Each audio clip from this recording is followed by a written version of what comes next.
नमस्कार मंडळी, श्री स्वामी समर्थ. स्वागत आहे तुमचं माझ्या YouTube चॅनलवरती. आजचा दिवस तुम्हा सर्वांना खूप छान, सुखाचा, आनंदाचा आणि समाधानाचा जाऊ देत, हीच मी स्वामींच्या चरणी प्रार्थना करते आणि आजच्या या नवीन व्हिडिओला सुरुवात करते. पण त्या अगोदर तुम्ही माझ्या चॅनलवरती जर नवीन असाल तर चॅनलला पण लगेच सबस्क्राईब करा आणि कमेंटमध्ये श्री स्वामी समर्थ लिहायला अजिबात विसरू नका. उद्या 6 जानेवारी 2026 मंगळवार आहे आणि या दिवशी एक खास योग जुळून आलेला आहे. तो म्हणजे अंगारकी संकष्टी चतुर्थी. तसेच इंग्रजी नववर्ष 2026 हे सुरू झालेलं आहे आणि या नवीन वर्षात अंगारक योग सुद्धा जुळून आलेला आहे आणि हे खूपच शुभ मानलं जातं. आपण सर्वजण जाणतो की कोणत्याही कार्याची सुरुवात प्रथमेश गणपतीच्या स्मरणाने आणि पूजनाने केली जाते. जे कार्य आपल्याला हाती घ्यायचं आहे त्यामध्ये अडथळे, संकट आणि समस्यांपासून वाचून ते कार्य पूर्ण करण्यासाठी गणपतीचा आशीर्वाद घेतला जातो. संकष्टी चतुर्थीला गणपती बाप्पांची पूजा करणं विशेष महत्त्वाचं आहे, कारण त्यामुळे आपल्याला जीवनातील सर्व अडचणी आणि विघ्न दूर होऊन कार्यात यश प्राप्त होतं. आणि 2026 मध्ये पहिल्यांदाच संकष्टी चतुर्थीला अंगारक योग जुळून आलेला आहे, जो खूपच शुभ आणि महत्त्वाचा मानला जातो. गणपती बाप्पा यांना सृष्टीचा निर्माता, करता आणि बुद्धीचे देवता मानलं जातं. त्यामुळे या दिवशी गणपतीची पूजा केली की आपला व्यवसाय आणि करिअर दोन्हीमध्ये प्रगती होते. जर तुमच्या आयुष्यात अनेक समस्या आणि अडचणी येत असतील तर संकष्टी चतुर्थी पासून तुम्ही व्रत सुरू करू शकता. या व्रतामुळे तुम्हाला सर्व चतुर्थींचं शुभ फळ मिळेल. तसेच ज्यांना प्रत्येक महिन्याच्या संकष्टी चतुर्थीला व्रत करायचं आहे त्यांच्यासाठी हा एक उत्तम आरंभ होईल. अशा प्रकारे श्री गणेशाची पूजा केल्याने जीवनातील सर्व संकट दूर होतात. गणपतीला संकटमोचक म्हणून ओळखलं जातं आणि त्याची पूजा केल्याने जीवनातील अडचणी दूर होतात. त्यामुळे घरात सुख, समृद्धी आणि धनलाभ होतो. त्याचप्रमाणे व्यवसायात देखील वृद्धी होते आणि हे व्रत विशेषतः आईने केल्यास मुलांची प्रगती होते आणि त्यांच्या सर्व इच्छा मनोकामनाही पूर्ण होतात. या संकष्टी चतुर्थीला मुलांसाठी काही खास उपाय करता येतात, कारण गणपती बाप्पा बुद्धी आणि ज्ञानाचे देवता आहेत. मी आज तुमच्यासोबत एक अतिशय प्रभावी असा उपाय शेअर करणार आहे. मंगळवारी अंगारकी चतुर्थीला तुम्ही एक वेळ उपवास करू शकत नाही तरीही चालेल, पण प्रत्येक आईने आपल्या मुलांसाठी एक दिवा नक्की लावायचा आहे. या दिव्यामुळे मुलांचे सर्व दोष, संकट आणि अडचणी दूर होतात आणि मुलांच्या अभ्यासात, नोकरीत आणि व्यवसायात प्रगती होते. मुलांची प्रत्येक इच्छा पूर्ण होईल. तर हा दिवा कुठे, कसा आणि कोणत्या वेळेत लावायचा आहे याबद्दलची संपूर्ण माहिती आजच्या व्हिडिओमध्ये मी तुमच्यासोबत शेअर करणार आहे. त्यामुळे व्हिडिओ हा स्किप न करता शेवटपर्यंत नक्की पहा, जेणेकरून तुमच्यापर्यंत योग्य ती माहिती पोहोचेल. आणि तुम्ही माझ्या चॅनलवरती जर नवीन असाल तर चॅनलला पण लगेच सबस्क्राईब करा आणि बेल आयकॉनला पण प्रेस करा, म्हणजे मी जेव्हा कधीही नवीन व्हिडिओज अपलोड करेन त्याचं नोटिफिकेशन सर्वात आधी तुम्हाला मिळेल आणि तुमचा एकही व्हिडिओ हा मिस होणार नाही. तर आजच्या व्हिडिओमध्ये मी तुम्हाला एक खास उपाय सांगणार आहे, जो तुम्हाला 6 जानेवारी 2026 रोजी मंगळवारी अंगारक योगाच्या दिवशी करायचा आहे. या दिवशी तुम्ही हा उपाय सकाळी किंवा संध्याकाळी कोणत्याही वेळेमध्ये करू शकता. जर तुम्ही सकाळी हा उपाय करणार असाल तर सकाळी 9:30 वाजण्यापूर्वी हा उपाय करा आणि जर तुम्हाला हा सकाळी उपाय करणं शक्य नसेल तर संध्याकाळी 6 वाजल्यापासून ते 9:30 वाजेपर्यंत तुम्ही हा उपाय सहजपणे करू शकता. तर हा उपाय तुम्ही आपल्या घरातील लहान मुलांपासून ते मोठ्या मुलांपर्यंत सर्वांसाठी करू शकता. मुलं आणि मुली दोघांसाठी हा उपाय फायदेशीर आहे. आपल्याला माहितीच आहे की घरात जी लहान मुलं असतात त्यांचं वागणं काही वेळेला चिडचिडेपणाचं, हट्टीपणाचं होऊ शकतं. काही मुलं सतत उद्धटपणे बोलतात, असं खूप काही करत असतात किंवा बऱ्याच वेळेला ते आजारी पडतात. काही मुलं तर जेवणही सोडून देतात आणि असं वेळोवेळी बाहेरच्या वाईट नजरेपासून प्रभावित होऊन त्यांना समस्या येत असतात. मुलांच्यावर बाहेरच्या लोकांची नजरेची आपत्ती येऊ शकते आणि अशा नजरेमुळे घरात अनेक अडचणी निर्माण होऊ शकतात. आणि मोठ्या मुलांसाठी ही समस्या असू शकते. जे मुलं शिक्षण घेत असतात आणि भरपूर मेहनत करत आहेत त्यांना काही वेळेला परीक्षा देताना लक्षातच राहत नाही. काही मुलं खूप हुशार असतात पण त्यांचा अभ्यासामध्ये त्यांचं फोकस करणं खूप कठीण होतं. मोबाईल आणि इतर गोष्टींमध्ये त्यांचं लक्ष घालवलेलं जातं आणि अनेक मुलं या कारणांमुळे अभ्यासात कमी पडतात. त्यामुळे या उपायामुळे मुलांचे लक्ष एकाग्र होईल आणि त्यांना शिक्षणात, अभ्यासात आणि नोकरीत यश मिळवण्यासाठी मदत होईल. हा उपाय विशेषतः त्या आई वडिलांसाठी आहे ज्यांच्या मुलं बाहेरगावी शिकायला गेलेले आहेत. तुम्हाला हवं असतं की तुमचं मुलं जिथे शिकायला गेलेली आहेत तर तिथे त्यांना उत्तम यश मिळावं. या उपायामुळे तुम्ही घरी राहून सुद्धा आपल्या मुलांसाठी यश मिळवू शकता. या उपायामुळे मुलांचं शैक्षणिक जीवन सुधारेल आणि त्यांच्या इतर अडचणी सुद्धा दूर होण्यासाठी मदत होईल. आता हा उपाय एकदम प्रभावी आहे आणि 100% यश मिळवून देणार आहे. तुम्ही या अंगारकी चतुर्थीला हा उपाय करायला विसरू नका। जर घरात आईला मासिक धर्म असेल तर वडिलांनी हा उपाय करावा, किंवा मुलं मोठी असतील तर मुलांनी हे उपाय केला तरीही चालेल। कारण गणपती बाप्पा हे विघ्नहर्ता, संकटमोचक आणि इच्छापूर्ती देवता मानले जातात। गणपतीची पूजा करणं खूप सोपं आहे आणि त्यासाठी कठीण नियम पाळण्याची गरज नाही।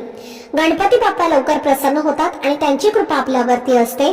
बाप्पा हे बुद्धीचे देवता आहेत, त्यामुळे मुलांसाठी हा उपाय विशेषतः फायदेशीर ठरेल। हा उपाय करण्यासाठी तुम्हाला सकाळी लवकर उठायचं आहे, स्वच्छ स्नान करायचं आहे, त्यानंतर आपल्या देवघरातल्या देवांची विधिवत पूजा करायची आहे। गणपती बाप्पांची मूर्ती ही प्रत्येकाच्या घरामध्ये असते आणि मूर्ती जर असेल तर तुम्हाला मूर्तीवरती शुद्ध पाण्याने किंवा पंचामृताने अभिषेक करायचा आहे। फोटो असेल तर फक्त स्वच्छ पुसून काढा। त्यानंतर गणपती बाप्पांना हळद, कुंकू, अक्षदा, चंदन, फुलं अर्पण करायचं आहे। जास्वंदाचं फूल गणपती बाप्पांना हे अत्यंत प्रिय आहे, म्हणून तुमच्याकडे जास्वंदाचं फूल असेल तर ते अर्पण करा, किंवा झेंडूचं तुम्ही फूल अर्पण केलं तरीही चालेल। त्यानंतर गुळ खोबऱ्याचा नैवेद्य किंवा मोदकाचा नैवेद्य तुम्हाला प्रसाद म्हणून बाप्पांना अर्पण करायचा आहे। आणि त्यानंतर तुम्हाला ओम गण गणपते नमः, ओम गण गणपते नमः या मंत्राचा शक्य असेल तर 108 वेळेला जप करायचा आहे। जर शक्य नसेल तर तुम्ही 1 वेळेला किंवा 11 वेळेला मंत्राचं पठण केलं तरी सुद्धा चालेल। आणि त्यानंतर तुम्हाला हा उपाय जो आहे तर तो करायचा आहे। जेव्हा तुम्ही अशा पद्धतीने गणपती बाप्पांची विधिवत पूजा करता, सेवा करता, तेव्हा देव प्रसन्न होतात आणि त्यानंतर आपण जे काही उपाय करतो तेव्हा त्या उपायाचं आपल्याला निश्चितच फळ प्राप्त होतं। म्हणून डायरेक्टली उपाय न करता सर्वप्रथम गणपती बाप्पांची पूजा आरती करा आणि त्यानंतर तुम्हाला हा उपाय करायचा आहे। आता हा उपाय कोणत्या वेळेमध्ये करायचा आहे हे तुम्हाला समजत आहे की सकाळी किंवा संध्याकाळी हा उपाय तुम्ही करू शकता। उपाय करण्यासाठी तुम्हाला एक मातीचा दिवा लागणार आहे। मातीची पंटी तुम्हाला घ्यायची आहे। मातीच्या पंटीमध्ये सकारात्मक लहरी खूप जास्त असतात, त्यामुळे दिवा घेताना मातीचा घ्या आणि चांगला घ्यायचा आहे। कुठेही खराब झालेला, तुटलेला, क्रॅक गेलेला, फुटलेला असा दिवा घेऊ नका। अगोदर तुम्ही वापरलेला असला तरीही चालेल। यानंतर या दिव्यामध्ये आपल्याला मोहरीचा तेल घालायचा आहे आणि मोहरीचं तेलच तुम्हाला घालण्याचा जास्तीत जास्त प्रयत्न करायचा आहे। जर तुमच्याकडे मोहरीचं तेल तुमच्या घरामध्ये नसेलच तर मग तुम्ही साधं तेल दिव्यामध्ये घातलं तरीही चालेल। आणि त्यानंतर त्या दिव्यामध्ये थोडीशी पिवळी मोहरी तुम्हाला टाकायची आहे किंवा काळी मोहरी तुम्ही टाकू शकता। त्यानंतर तुम्हाला त्या दिव्यामध्ये दुहेरी कापसाची वात करून लावायची आहे आणि ती 2 वातींची मिळून एक वात तुम्हाला बनवायची आहे। तेव्हा त्याला थोडंसं हळद आणि कुंकू लावायचं आहे आणि ती वात तुम्हाला थोडीशी लाल पिवळ्या रंगाची बनवायची आहे आणि त्या दिव्यामध्ये तुम्हाला लावायची आहे। त्यानंतर तुम्हाला एक प्लेट घ्यायची आहे। प्लेटमध्ये तुम्हाला हळद, कुंकू आणि तूप मिक्स करून एक स्वस्तिक काढायचं आहे। स्वस्तिकावरती तुम्हाला हा जो दिवा आहे तर तो ठेवायचा आहे आणि त्यानंतर हा दिवा तुम्हाला तुमच्या देवघरामध्ये गणपती बाप्पांसमोर ठेवायचा आहे आणि त्यानंतर दिवा हा प्रज्वलित करायचा आहे। दिवा प्रज्वलित केल्यानंतर तुम्हाला त्या दिव्यामध्ये 5 काळे मिरे टाकायचे आहेत। काळे मिरे घेताना अखंड घ्यायचे आहेत आणि त्या दिव्यामध्ये तुम्हाला टाकायचे आहेत। त्यानंतर 5 कापूर वड्या सुद्धा तुम्हाला त्या दिव्यामध्ये टाकायच्या आहेत। भीमसेनी कापूर असेल तर तोच घ्या, नसेल तर साधा कापूर घेतला तरी सुद्धा चालेल। त्यानंतर दिव्याला हळद, कुंकू, अक्षदा, फुलं अर्पण करायचे आहे। धूप, दीप, अगरबत्ती ओवाळून घ्यायची आहे आणि त्यानंतर तिथेच बसून तुम्हाला 1 वेळेला गणपती अथर्व शीर्षाचं पठण करायचं आहे आणि शक्य असेल तर 11 वेळेला तुम्ही पठण करा। 11 वेळेला करणं शक्य नसेल तर तुम्ही 1 वेळेला केलं तरी सुद्धा चालेल। त्यानंतर तुम्हाला 1 वेळेला गणेश स्तोत्राचं पठण करायचं आहे आणि त्यानंतर तुम्हाला 21 वेळेला ओम श्री विघ्नहर्ताय नमः, ओम श्री विघ्नहर्ताय नमः या मंत्राचा जप करायचा आहे। त्यानंतर दोन्ही हात जोडून तुम्हाला तुमच्या मुलांची प्रगती होण्यासाठी, मुलांच्या जीवनातील अडथळे दूर होण्यासाठी मनोभावे प्रार्थना करायची आहे। आता जर तुमच्या मुलांना लिहिता वाचता येत असेल तर मुलांकडनं तुम्ही या सेवा ज्या आहेत तर त्या करून घ्या। जसं की गणपती अथर्व शीर्ष असेल, गणपती स्तोत्र असेल किंवा गणपती बाप्पांचा मंत्र असेल तर या सेवा तुम्हाला मुलांकडनं करून शक्य झालं घेणं तर तुम्ही मुलांकडनं करून घ्या आणि जर नाही शक्य झालं तर आई किंवा वडिलांनी केल्या तरी सुद्धा चालते। आणि त्यानंतर हा दिवा तुम्हाला अंगारकी चतुर्थीपासून ते पुढे 21 दिवस कंटिन्युअसली हा जो दिवा आहे तर हा असाच लावायचा आहे। सकाळी किंवा संध्याकाळी तुम्ही तुमच्या घरामध्ये गणपती बाप्पांसमोर हा दिवा जो आहे तर तो लावायचा आहे। फक्त दररोज दिवा लावताना दिव्यामधली वात जी आहे तर ती तुम्हाला रोज बदलायची आहे। दिव्यामध्ये जे 5 काळे मिरे आहेत तर ते सुद्धा तुम्हाला रोज बदलायचे आहेत आणि दररोज तुम्हाला 5 काळे नवीन मिरे टाकायचे आहेत, नवीन वात लावायची आहे आणि जे पहिले काळे मिरे असणार आहेत किंवा ज्या वाती असणार आहेत तर त्या तुम्हाला एका डब्बीमध्ये साठवून ठेवायची। 21 दिवस पूर्ण झाल्यानंतर 22व्या दिवशी तुम्ही या सगळ्या वस्तू निर्माल्यामध्ये टाकून द्यायच्या आहेत आणि अशा पद्धतीने हा उपाय तुम्हाला करायचा आहे। आता तुमच्या घरामध्ये जर 2 मुलं असतील तर तुम्हाला 2 मुलांसाठी वेगवेगळे दिवे लावायचे आहेत। एका मुलासाठी 1 दिवा, असं तुम्हाला 2 मुलं असतील तर 2 दिवे तुम्हाला लावायचे आहेत। सेवा करताना तुम्ही एकच सेवा एकत्र करा, पण जे दिवे मात्र आहेत तर ते तुम्हाला वेगळे वेगळे लावायचे आहेत. आणि या दिव्यामध्ये ज्या कापूर वड्या असणार आहेत तर त्या विरघळून जातात आणि म्हणून कापूर वड्या तुम्हाला बदलण्याची गरज नाही. तसेच तुमची मुलं जर बाहेरगावी शिकायला असतील तर आई किंवा वडिलांनी हा उपाय मुलांसाठी केला तरी सुद्धा चालतो.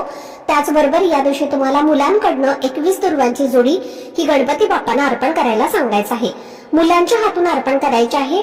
या दिवशी जर मुलांनी गणपती बाप्पांना 21 दुर्वा अर्पण केल्या तर मुलांची इच्छा ही खूप लवकर पूर्ण होते. येणारं वर्ष हे मुलांना सुखाचं, आनंदाचं आणि आरोग्याचं जाईल. तसेच नवीन वर्षामध्ये मुलांची भरभरून प्रगती होईल. हा उपाय केल्याने तुम्हाला स्वतः काही दिवसातच अनुभव येईल. काही दिवसातच मुलांची जे काही प्रगती थांबलेली होती तर ती प्रगती पुन्हा चालू होईल. जे काही दोष मुलांचे होते तर ते निघून जातील आणि प्रत्येक तुम्हाला आईने हा मुलांसाठी उपाय अवश्य करायचा आहे. आणि अंगारक योग जो आहे तर तो वारंवार निर्माण होत नाही. योगायोगाने वर्षातील पहिल्याच महिन्यामध्ये हा अंगारक योग आलेला आहे आणि अंगारक योग हा अतिशय दुर्मिळ असतो. या दिवशी गणपती बाप्पा स्वतः आपल्या भक्तांना आशीर्वाद देण्यासाठी पृथ्वीवर येत असतात आणि म्हणून वातावरणामध्ये हे गणपती तत्व जे आहे तर ते 1000 पटीने कार्यरत असतं. आणि या दिवशी तुम्ही जे काही उपाय करता, ज्या काही सेवा करता त्याचं तुम्हाला निश्चितच फळ हे प्राप्त होतं. आणि म्हणून हा उपाय तुम्ही आवर्जून अंगारकी चतुर्थीला प्रत्येक आई किंवा वडिलांनी आपल्या मुलांसाठी करायचा आहे. तर ही अत्यंत महत्त्वाची माहिती मला तुमच्यासोबत शेअर करायची होती. आजचा हा व्हिडिओ जर तुम्हाला आवडला असेल, माहितीपूर्ण वाटला असेल तर व्हिडिओला लाईक, शेअर आणि चॅनलला सबस्क्राईब नक्की करा. भेटूयात पुढच्या व्हिडिओमध्ये. तोपर्यंत सर्वांना श्री स्वामी समर्थ.